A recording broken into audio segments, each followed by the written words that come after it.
Ukraina kecha 1-iyun kuni Rossiya harbiy aerodromlariga uchuvchisiz uchoq yordamida amalga oshirilgan yirik hujum O'rgimchak to'ri operatsiyasini o'tkazdi. Ukraina prezidenti Vladimir Zelenskiy 1-iyun kuni kechki murojaatida operatsiyada ishtirok etganlarga minnatdorlik bildirdi. Xavfsizlik xizmatiga, shaxsan general Malukka, shuningdek, operatsiyada ishtirok etgan barchaga rahmat. Operatsiyaga 1,5 yildan ko'proq vaqt tayyorlandik. Rejalashtirish, tashkil etish, barcha tafsilotlar mukammal tarzda tayyorlangan. Ishonch bilan aytishimiz mumkinki, bu mutlaqo noyob operatsiya deb yozdi davlat rahbari ijtimoiy tarmoqlarda.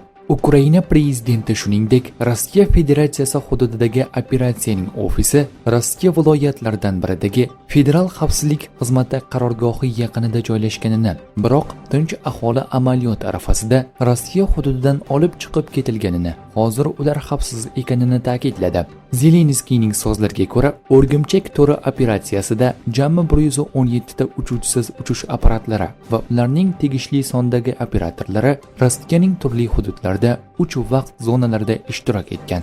Biz Rossiya bu urushni tugatish zarurligini his qilish uchun hamma narsani qilyapmiz, dedi Zelenskiy.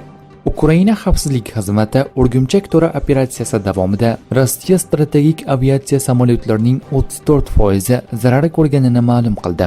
Rossiyadagi asosiy aerodromlardagi strategik qanotli raketa tashuvchilarning 34% zarar ko'rdi, deyiladi Ukraina xavfsizlik xizmati bayonotida. Kiyevning hisob-kitoblariga ko'ra, zarar ko'rgan samolyotlarning taxminiy umumiy qiymati 7 milliard dollarni tashkil qiladi. Manbalar Rossiyaning 41 ta samolyotiga, jumladan strategik A-50, Tu-95 va Tu-22M3 samolyotlariga zarar yetkazilgani haqida xabar bergan. Kiyevga ko'ra, ular muntazam ravishda Ukraina shaharlariga hujum qilish uchun foydalanilgan.